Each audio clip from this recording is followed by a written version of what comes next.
On va... Est-ce que c'est un isekai déjà, prof? Je crois pas. Je crois pas. Si. Oh mon dieu. Si. On va dire que c'est vraiment... On change Prof d'univers, Isekai mais... parle d'un Isekai aujourd'hui. Waouh. Mais c'est un bon. Voilà, et puis finalement, il touche juste. Hein. On a assez peu des titres Isekai pas ouf dans leur catalogue dernièrement. Et celui-là a beaucoup de qualité. On connaît l'histoire de Yuri, qui est sur la couverture. Hein. Les Japonais réincarnés dans un monde de fantasy, on connaît la chanson. Mais il y a quelques originalités, notamment un univers tournant autour de l'élevage d'aigles géants, de combat, qui me fait penser aux Oju de Hélène la charmeuse de bête. Et forcément, ça touche ma corde sensible. Hein. Il n'y a pas l'air d'y avoir vraiment de magie hein, sur le tome 1, j'en ai pas vu. On a toute une histoire autour de la mémoire. Le héros oublie sa vie précédente petit à petit, alors il commence à la consigner dans un carnet pour ne pas la perdre. Ce qui est, que je me souviens, assez peu développé dans les autres titres isekai que j'ai lus. On n'a jamais assez peu de trucs autour de ça. En général, ils s'en souviennent bien, alors que des fois, ils ont 20 ans de plus. Enfin, c'est bizarre. Et donc, dans ce titre-là, on a donc un gamin qui se retrouve dans une famille d'éleveurs d'aigles rois. Donc, voilà. Son père fait partie d'un clan qui a pour but de protéger le royaume quand il est en danger, mais il s'est barré pour faire de l'élevage et du coup il est un peu loin des affaires. Mais la guerre va commencer à arriver et du coup il va se retrouver traîné avec son fils dans ces affaires-là parce que forcément il fait de l'élevage dès que le roi, ils doivent servir pour le combat. Donc il va aller retrouver la famille éloignée, il va découvrir ses oncles, son grand-père, ce genre de choses. Et donc découvrir tout un pan de la famille qu'il ne connaissait pas, parce qu'en fait il était loin de tout cet univers-là, donc il va le découvrir en même temps que la guerre qui débarque. C'est très intéressant. C'est un premier volume qui est très introductif, hein, on présente les persos de l'univers, mais c'est extrêmement prenant. Ça fait longtemps que je n'avais pas lu un ticket avec un lore aussi chouette, en fait. Maintenant, j'attends de voir l'évolution des personnages, parce qu'en fait, dès le tome 1, on a de l'intrigue de cour, des magouilles politiques autour des sortes de succession. En fait, tu as un personnage de la famille du héros qui va décéder et se pose la question de qui va la remplacer à la tête de la compagnie, parce que ça ne peut pas être géré comme ça. Les mecs ne peuvent pas laisser le royaume sans protection, et ils peuvent pas avoir il faut forcément qu'il y ait un dirigeant. Donc, voilà. On sait que vraiment, il y a une vraie vibe Ellie de la charmeuse de bête avec cette histoire de. Je sais pas si tu te souviens, bien, mais oui, c'était bien ça. dans Ellie, la gamine, elle est dans une famille qui élève des Toda, donc c'est une sorte de dragon d'eau. Là. C'est ça, ouais.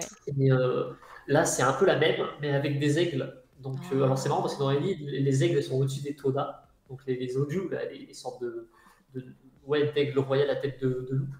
Là, c'est clairement des oiseaux. Hein. C'est des oiseaux géants. Oui. C'est des aigles de Gandalf. Hein. Là, les grands je sais pas si c'est pas un truc exprès d'ailleurs. C'est voulu peut-être. Mais en tout cas, c'est vraiment pas mal. C'est très très bien écrit. Le dessin est très chouette. Il y a un très beau dessin. J'attends de voir des combats parce que pour l'instant, on est vraiment sur du début de comment le personnage découvre ce monde, il commence à se faire des amis. Alors forcément, il est très intelligent parce qu'il a déjà eu une vie, donc il connaît des choses qui lui ont permis d'apprendre des trucs très vite dans cette autre vie. C'est notamment des chiffres, lire, alors qu'il est très jeune. Voilà, machin. Oui, l'escadron d'Aigle Roi décolle à l'aube et attaque par surprise. Alors vraiment, l'attaque principale du clan, ouais. c'est d'arriver en oiseau et de faire du kamikaze. Genre vraiment, ils se jettent sur les tentes ennemies avec les oiseaux en mode ils se parachutent dessus. Si tu meurs dans l'assaut, c'est glorieux. Voilà, c'est vraiment les kamikazeurs mondial. Ok. C'est quelque chose d'assez. Mais c'est très intéressant. Pour le coup, j'attends de voir ce qui va se passer autour du clan parce qu'il y a vraiment des magouilles internes, familiales qui me font plaisir parce que j'aime bien ce genre de truc que je retrouvais un peu dans Call Game récemment ou dans Nina de Croyant aux étoiles quand j'ai repris un truc. Qu'est-ce que c'est bien Nina aussi. C'est trop bien Nina. Donc voilà, c'est vraiment un très très très bon titre. Pour le coup, Clan of Daily Kingdom. Je sais pas bien le volume. Je crois que c'était assez court pour l'instant. C'est évidemment une adaptation de light novel, je sens. Faudrait que je vérifie. Mais, on est d'accord qu'il n'y a que le premier tome qui sort chez Doki Doki, là. Il n'y en a pas là, deux en même temps. Il n'y a que le premier. Okay. Alors, je sais qu'il y a le tome 2 qui a déjà été annoncé. On a déjà un visuel et tout. On a eu le visuel il y a quelques secondes voilà, sur les slides. Je ne l'ai pas lu, si c'est le cas. Voilà. Au Japon, il y en a déjà 2. Notre tome 2 à nous, il sort le 5 juillet. Donc, un peu avant Japan Expo. Nice. Je suis en train de vérifier si c'est un roman, mais ouais, c'est bien ça. Alors, le titre japonais, alors attention. Harume no Kuni no Seifukusha Mao wa Sekai o Seifuku suru you desu. Voilà, tes souhaits. sorti en 2015, 4 tomes en cours. Ça vient de Shosetsu Kaninaro, bien sûr. Éditeur VO Overlap, donc c'est la même maison d'édition que pour Overlord, il me semble, Overlap. Ils font du Donc, boys on love part aussi, sur, Overlap. Ouais, ils font un paquet de trucs, hein. Mais du coup, sur les light novel, il y a un peu. Ils sont pas peur d'aller dans la dark fantasy, ce qui peut être intéressant parce qu'il y a vraiment une grosse vague dark fantasy dans celui-là. Avec effectivement l'absence de magie, un côté un peu sombre qui vient. Déjà, tu as des intrigues de cours un peu réalistes. Alors, c'est aussi la maison d'édition de Grimgard, donc je sais pas si on dira jusque vers ce genre de truc. Mais c'est vrai que c'est très très intriguant comme concept. J'attends de voir ce qu'il y aura d'autre autour de. Ah, bah, c'est d'ailleurs, c'est aussi la maison d'édition de Loop 7 qui était sortie en manga chez Meian. Seven Time Loop. Ah, Seven Time Loop, oui, ah, ok, d'accord, je vois. Ah oui, non, c'est Qui est très très chouette. Ouais. Si tu l'as lu, peut-être. Mais en vrai, je l'ai feuilleté. Je l'ai pas Il encore est lu. vraiment très sympa. l'ai Bah, c'est feuilleté. peut-être mon vilain favori ces derniers temps. Quoi? Tu as lu Seule la mort attend la vilaine pour dire ça ou... Oui, il me semble que j'ai lu peut-être La mort attend la vilaine. Ouais, il me semble. Et tu japonais, les romances toujours à la hanche, c'est très drôle. Alors oui, c'est parce qu'en fait, les gens ne peuvent pas feuilleter, et du coup, t'as le résumé dans le titre parce qu'ils lisent pas le résumé derrière, en fait. C'est concurrentiel.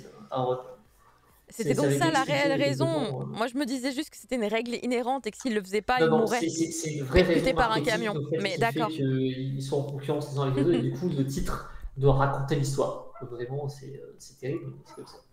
Ok. Donc voilà, mais pour le coup, Conversational Kingdom, c'est vraiment un très très bon titre. Alors, premier tome, un peu introductif, mais l'univers a l'air assez dense, très développé, avec beaucoup de personnages.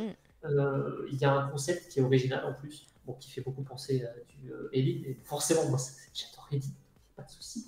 Vas-y, fais du Elite, il n'y a aucun problème. Mais si ça va sur cette vibe-là, on n'a pas encore vu la guerre, mais quand on la verra, je pense que ça va être. Évidemment, comme c'est une adaptation de light novel, ils aiment bien le faire. Hein. On a du passage de roman à la fin. Oui, ça arrive, ouais. Un petit bonus qu'on a souvent. On a un petit peu de croquis. Par contre, ce que j'ai trouvé dommage, alors il me semble que c'est le cas, j'avais vérifié. D'habitude, on a un petit message de la part de l'auteur original qui parle de l'adaptation en manga.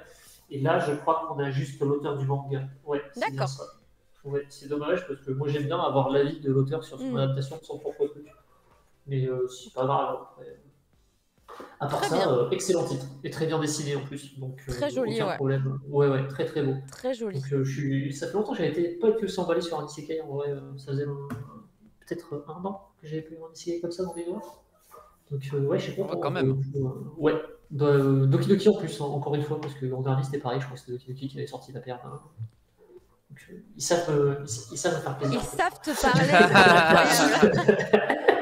Ils savent te brosser dans le sens du poil, dis donc. C'est trop ça, quoi. Bah, merci beaucoup, prof, pour ton avis sur ce premier tome de Conqueror of the Dying Kingdom.